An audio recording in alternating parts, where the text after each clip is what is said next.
ये कहानी किशनगंज नाम के एक छोटे से गांव की है, जहां बिरजू नाम का एक बहुत सीधा साधा और ईमानदार किसान अपनी पत्नी गौरी के साथ रहता था। बिरजू की मालिया हालात बहुत खराब थी। वो गांव के बड़े बड़े जमींदारों के खेत में मेहनत मजदूरी करता था। बिरजू कभी किसी के खेत में काम करता था, तो कभी कभी किसी के घर पर जाकर साफ सफाई का काम भी करता था, ताकि उसके घर का खर्चा अच्छे से चल सके। बिरजू इतनी मेहनत करता था, पर फिर भी उसके पास इतने पैसे नहीं बच पाते थे कि वो अपने और अपने पत्नी के लिए अच्छे से 2 वक्त की रोटी का भी इंतजाम कर सके। जैसे जैसे समय बीतता गया, उसकी मालिया हालात और खराब होती गई। इसी बीच बिरजू अपनी पत्नी से बोलता है। गौरी, मुझे माफ कर देना। मेरी वजह से तुम्हें भी इतनी सारी परेशानियों का सामना करना पड़ रहा है। नहीं जी, आप ऐसे क्यों बोल रहे हो? मैं जैसी भी हूँ बहुत खुश हूँ। नहीं गौरी, मुझे नहीं लग रहा है। मेरी इस गरीबी ने मेरे साथ तुम्हें भी पिस के रख दिया है। आप इतने परेशान क्यों हो रहे हो? आप जितना भी कमा रहे हो, हम उसमें ही गुजर बसर कर लेंगे। और अगर आपको इतनी चिंता हो रही है, तो अब से हम दोनों मिलकर और मेहनत करेंगे। आपके साथ साथ मैं भी आस पड़ोस के लोगों के यहाँ छोटा मोटा कोई काम देख लेती हूँ। नहीं गौरी, मैं तुम्हें पहले ही बहुत परेशान कर चुका हूं, और अब तुम किसी और के यहाँ काम करो, ये मैं नहीं देख पाऊंगा।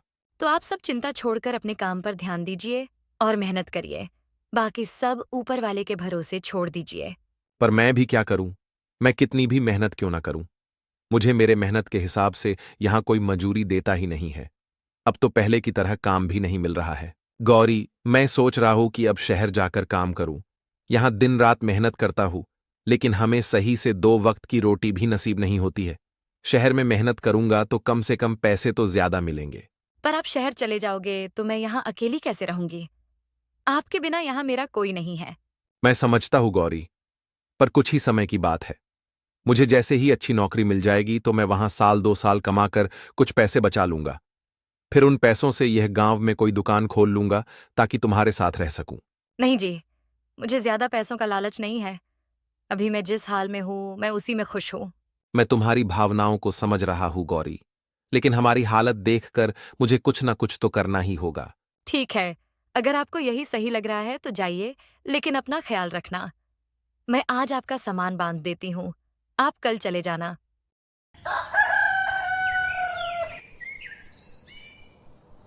अगले दिन बिरजू अपने सामान की बैग लेकर शहर की ओर चल पड़ता है। पूरे दिन चलने के बाद आखिरकार बिरजू शहर में पहुंच जाता है।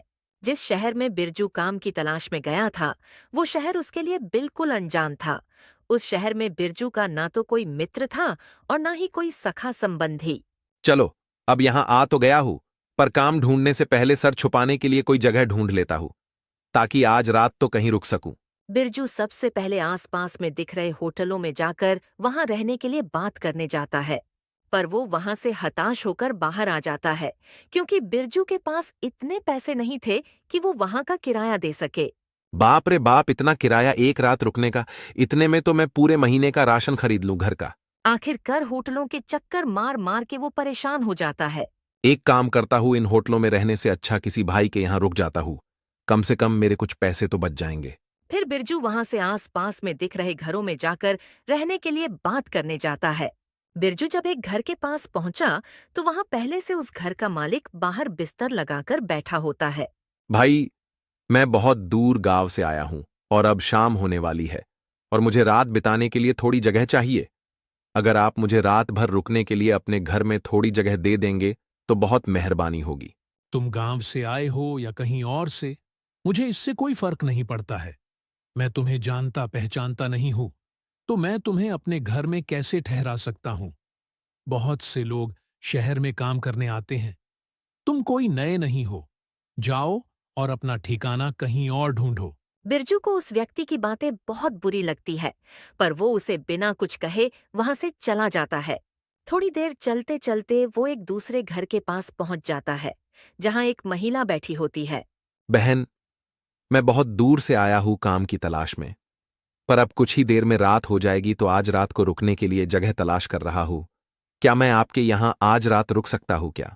भाई, मैं आपकी मजबूरी समझ सकती हूँ, पर मेरे घर में केवल मैं और मेरी बेटी रहती है, तो मैं ऐसे ही किसी पराये मर्द को अपने घर में नहीं रुका सकती हूँ।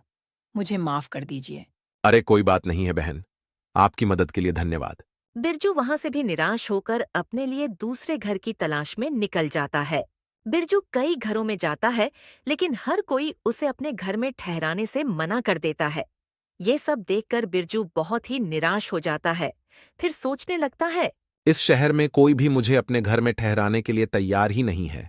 अब मैं रात में कहाँ जाऊं? मेरी तो कुछ समझ में ही नहीं आ रहा। जब इस शहर में मुझे रुकने के लिए कोई घर ही नहीं मिल रहा, तो मुझे इस शहर में काम कैसे मिलेगा? बिरजू ये सब सोच ही रहा था, तभी उसकी नजर पास वाली एक झोपड़ी पर पड़ती है। बिरजू फौरन उस घर के पास चला जाता है। बिरजू जब उस घर के पास पहुंचा तो उसने देखा अंदर एक बूढ़ी अम्मा बैठी है। बिरजू उन्हें आवाज लगाता है। अम्मा, क्या मैं आपसे 2 मिनट बात कर सकता हूँ? बिरजू की आवाज सुनकर बूढ़ी अम्मा बाहर आ जाती है। अम्मा, मैं इस शहर में काम की तलाश में आया हूं, पर कोई भी मुझे अपने घर में ठहराने के लिए तैयार ही नहीं है। बस अब आपसे ही उम्मीद है। कृपा करके आप मुझे अपने घर में रात भर रुकने की जगह दे दीजिए।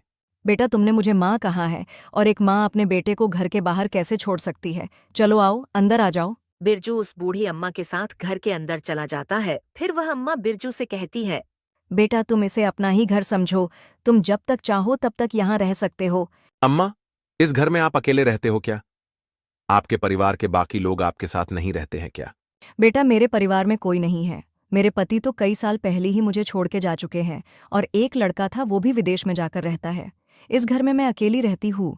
माँ, अब आप चिंता मत कीजिए, मैं हूं ना आपके साथ। अब आप इस घर में अकेली नहीं हैं। अब से आप मुझे अपना बेटा ही समझिए। बेटा, तू बहुत अच्छा इंसान है, देखने में भी बहुत भला लगता है। इस शहर में बहुत होशियारी से रहना, क्योंकि यहाँ बहुत ठग रहते हैं। वे नए आदमी को देखकर उसे ठग लेते हैं। ठीक है अम्मा, मैं ध्यान रखूंगा, आप परेशान मत होइए। बेटा, वैसे तुमने कोई काम देखा है या देखना बाकी है? अम्मा, मैं कल शहर में नौकरी ढूंढने जाऊंगा, और हो सकेगा तो आपके घर के आसपास में ही किराए पर घर ले लूंगा, ताकि आपके आसपास रहकर आपकी देखभाल कर सकूं। नहीं बेटा, तुम्हें किराए पर दूसरा घर लेने की जरूरत नहीं है। तुम जब तक चाहो मेरे इस घर में रह सकते हो, क्योंकि तुम रहोगे तो कम से कम मुझे ऐसा लगेगा मेरा बेटा मेरे पास है। हाँ अम्मा, ये तो बहुत अच्छा रहेगा, पर मैं एक शर्त पर आपके घर पर रुकूंगा कि मैं जो किराया किसी और को देने वाला था, वो मैं आपको दूंगा। ठीक है बेटा, चलेगा। फिर क्या था, बिरजू अम्मा के साथ उनके घर पर रुक जाता है और आज की रात वो उनके यहाँ खाना वगैरह खाकर सो जाता है।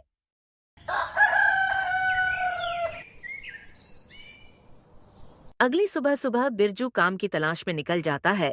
जल्दी ही उसे एक सेठ के गोदाम पर काम मिल जाता है। बिरजू कभी भी सेठ के किसी भी काम से इनकार नहीं करता था और वो हर काम को लगन और ईमानदारी से करता था। बिरजू के काम के प्रति मेहनत और लगन को देखकर सेठ बिरजू से बहुत खुश रहते थे। बिरजू को इतनी मेहनत करते देख सेठ बिरजू की पगार भी बढ़ा देते हैं। बिरजू अपनी कमाई से सिर्फ उतना ही खर्च करता था जितने की उसे जरूरत होती थी, और बाकी बचे हुए पैसे को वो एक छोटी सी थैली में बचत किया करता था। शहर में काम करते करते बिरजू को अब कुछ दिन बीत जाते हैं।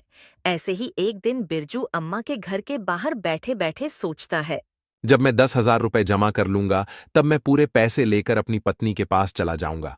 फिर गांव में कोई अच्छी सी दुकान खोल लूंगा, ताकि गांव में अपने पत्नी के पास रह सकूं।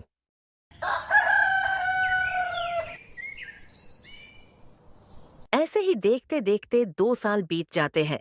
बिरजू बहुत मेहनत करता है और थोड़ा थोड़ा करते करते 10,000 रुपए जमा कर लेता है। एक गरीब आदमी के लिए 10,000 रुपए बहुत बड़ी कीमत होती है, इसलिए बिरजू अम्मा से कहता है, अम्मा, अब मेरे पास पूरे 10,000 रुपए हो गए हैं। अब मुझे चिंता हो रही है, और अब किसी कारण ये रुपए कहीं खो गए या फिर किसी ने छीन लिए तो बड़ा ही अनर्थ हो जाएगा। इसलिए इतने बड़े रकम को अपने साथ लिए घूमना तो बेवकूफी होगी, और इस घर में पैसे छुपाकर रखना भी सही नहीं है। क्या पता मुझे कोई पैसे छुपाते देख ले और बाद में पैसे चुरा कर ले जाए, तो फिर मुझे तो खाली हाथ ही घर लौटना पड़ेगा। आजकल किसी पर भी भरोसा नहीं किया जा सकता है। बहुत ही बदमाश और बुरे लोग रहते हैं इस शहर में, इसलिए अब मुझे अपने घर चले जाना चाहिए। बेटा, तू सही कह रहा है, लेकिन बेटा, तू इतनी जल्दी अपने गांव क्यों जा रहा है? थोड़े दिन और रुक जा। अम्मा, रुकना तो मैं भी चाहता हूँ, लेकिन मैं इन पैसों की वजह से जा रहा हूँ। बेटा तू एक काम कर, तू इस शहर के मशहूर जमींदार गिरिधर लाल के पास चले जा और अपने पैसे तू उनके पास रख दे, और जब तुझे घर जाना होगा तब तू अपने पैसे गिरिधर लाल से वापस ले लेना। लेकिन अम्मा, मैं उस जमींदार के पास अपने पैसे कैसे रख सकता हूँ? क्या पता कल के समय पर वो पैसे देने से मना कर दे तो? बेटा गिरिधर लाल बहुत ही ईमानदार और नेक आदमी है। तुम बेफिक्र होकर अपने पैसे उसे दे सकते हो। शहर में ऐसे बहुत से लोग हैं जो अपने पैसे उसके पास रखते हैं। अम्मा की बात मानकर बिरजू अपने 10,000 रुपए लेकर गिरिधर लाल के पास पहुंच जाता है। जमींदार अपने सामने नए आदमी को देखकर बोला, कौन हो भाई तुम? और तुम यहाँ क्यों आए हो? पहले तो तुम्हें कभी यहाँ नहीं देखा। जमींदार साहब, मेरा नाम बिरजू है। मैं यहाँ का रहने वाला नहीं हूँ। मैं तो गांव से यहाँ कमाने आया हूँ। मैंने कई साल तक मेहनत करके अपने पास 10,000 रुपए जमा किए हैं, और आप तो जानते हो शहर का माहौल ठीक नहीं है। इसलिए मैं अपने पूरे पैसे आपके पास एक अमानत की तौर पर रखने आया हूँ। मैंने सुना है कि पूरे शहर में बस एक आप ही है जिसके पास मेरे पैसे सुरक्षित रहेंगे। जब तक मैं इस शहर में रहूंगा और काम करूंगा, तब तक मेरे पैसे आपके पास सुरक्षित रहेंगे। मेहरबानी करके आप इन पैसों को अपने पास रख लीजिए। गिरिधर लाल ने जल्दी से पैसों की थैली अपने पास ले ली और फिर वो बिरजू से बोला, सही कहा बिरजू भाई, तुम्हें अपने पैसे रखने के लिए इससे और बेहतर जगह कहीं नहीं मिलेगी। इसलिए अब तुम चिंता मत करो। अब तुम्हारे ये पैसे मेरे पास सुरक्षित रहेंगे। अब तुम बिना किसी चिंता के अपने घर जा सकते हो। जब भी तुम्हारा मन चाहे अपने पैसे वापस ले जाना। जमींदार की ऐसी बातें सुनकर बिरजू भी बेफिक्र होकर अपने घर चला जाता है।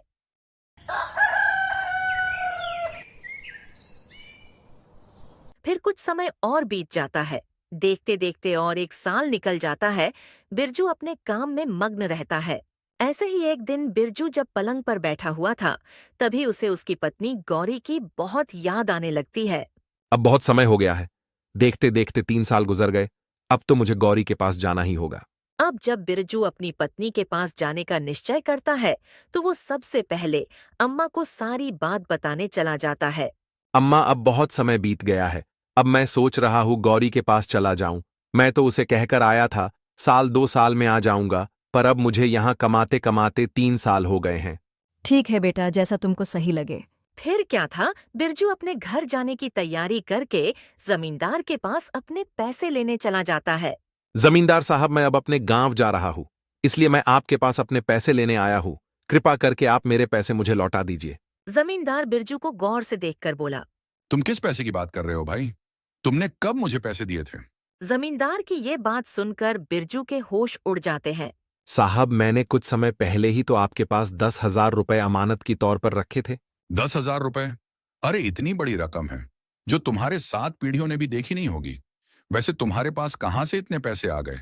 और तुम्हारे पास क्या सबूत है कि तुमने मुझे 10,000 रुपए दिए थे?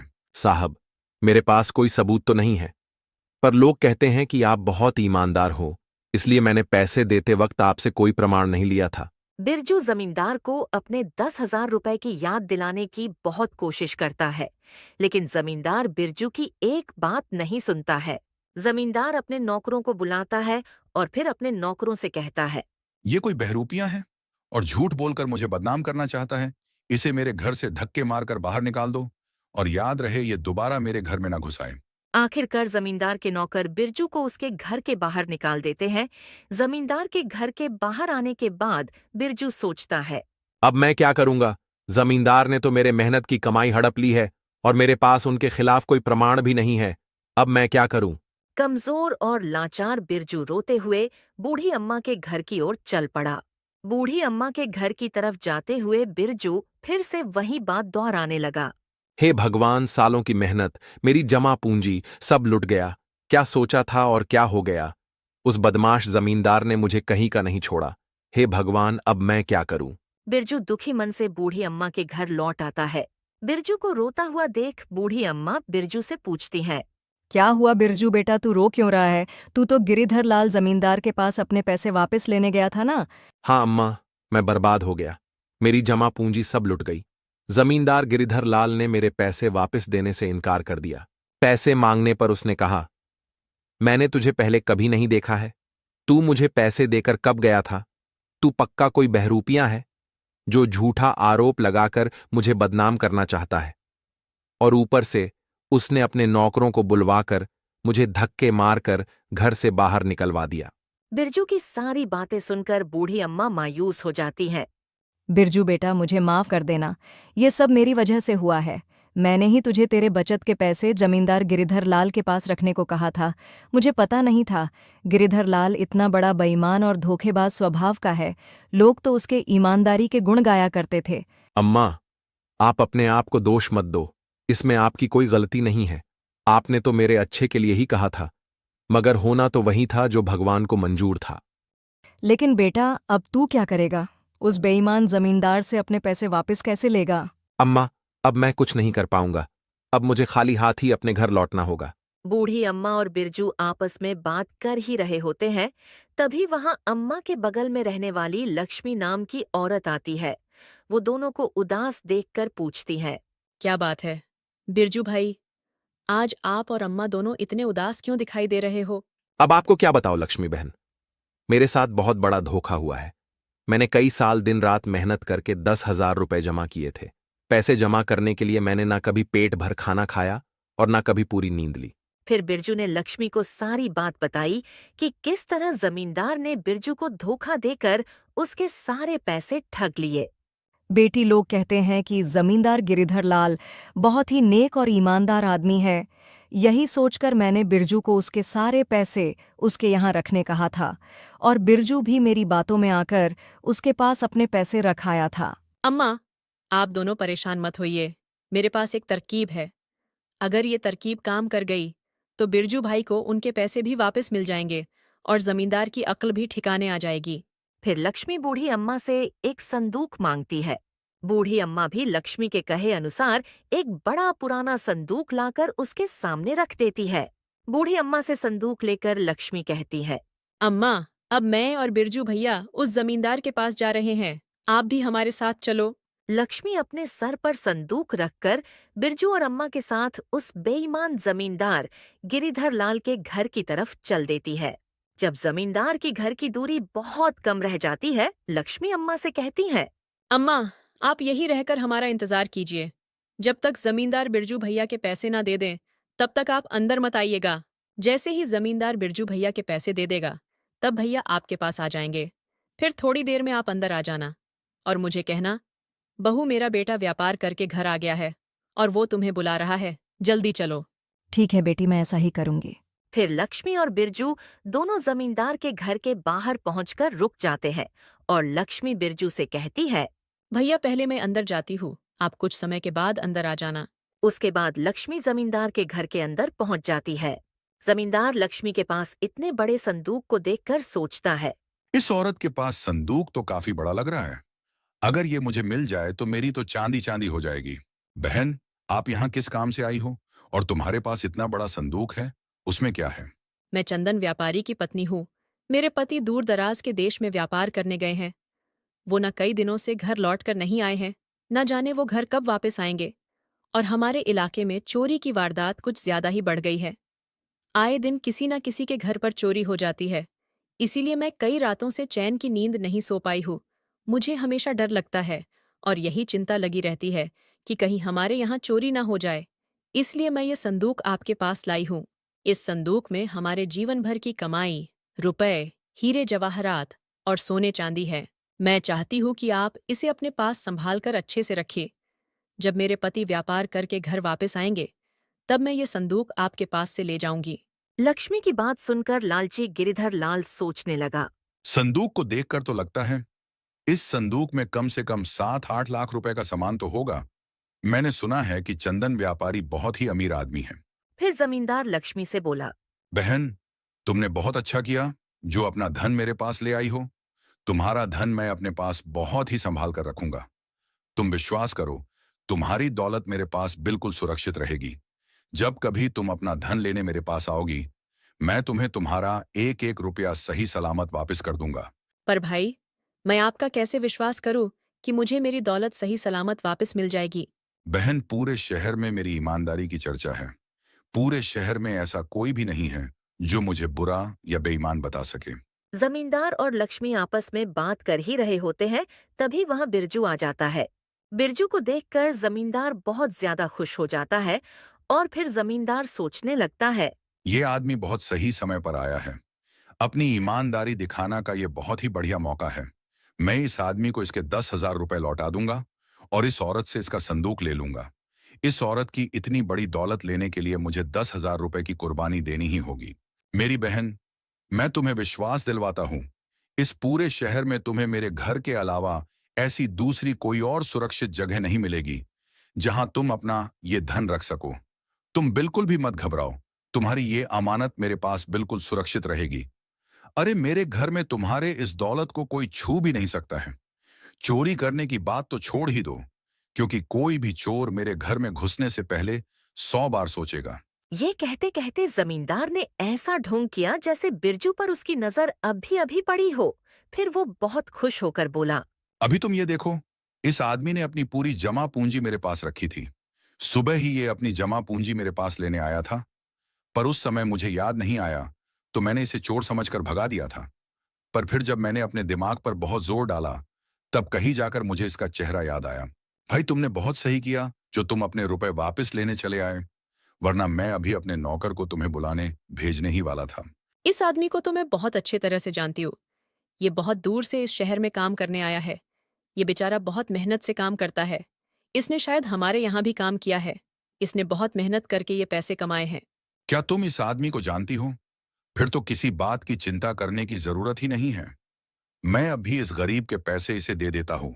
फिर क्या था, जमींदार बिरजू के पैसे लाने अपने तिजोरी वाले घर में चले जाता है और लक्ष्मी और बिरजू वहां रुककर उसका इंतजार करने लगते हैं।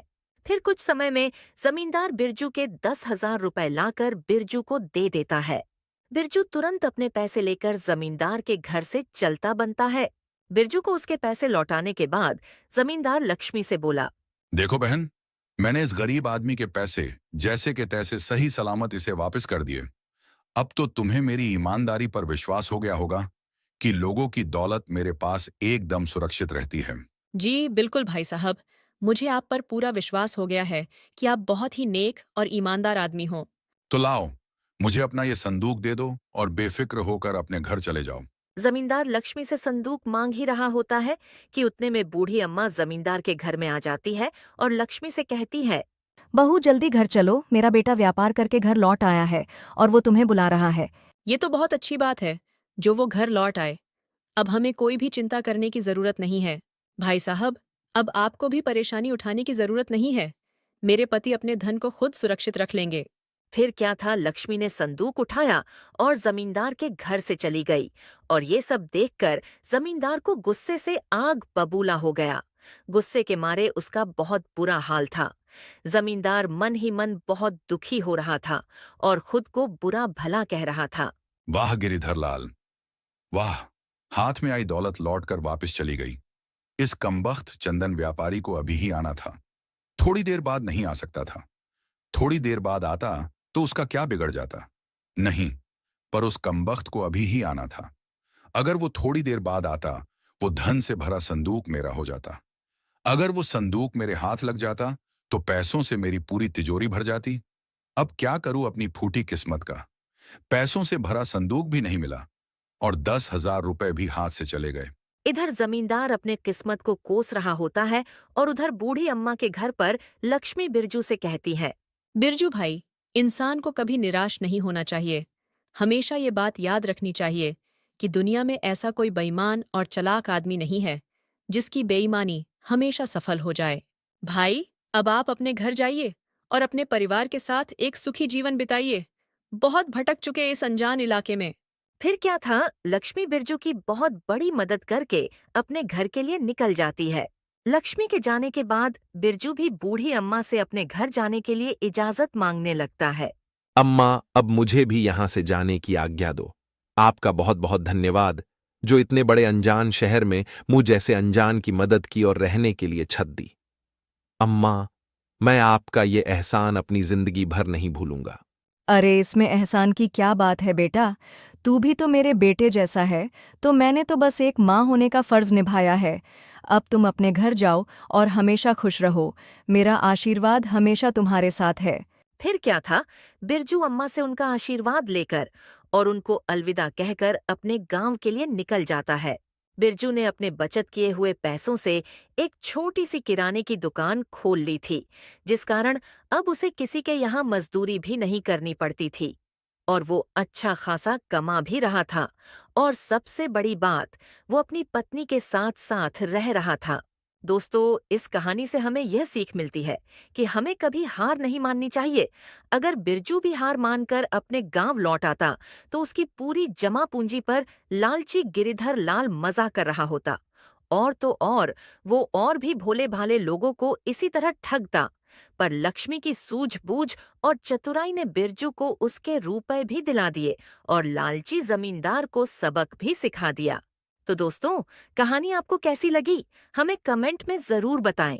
अगर आपको हमारी मेहनत पसंद आई हो तो हमारे चैनल को सब्सक्राइब करना न भूलें और बेल आइकन दबाएं ताकि नई कहानियों की नोटिफिकेशन सबसे पहले आपको मिले।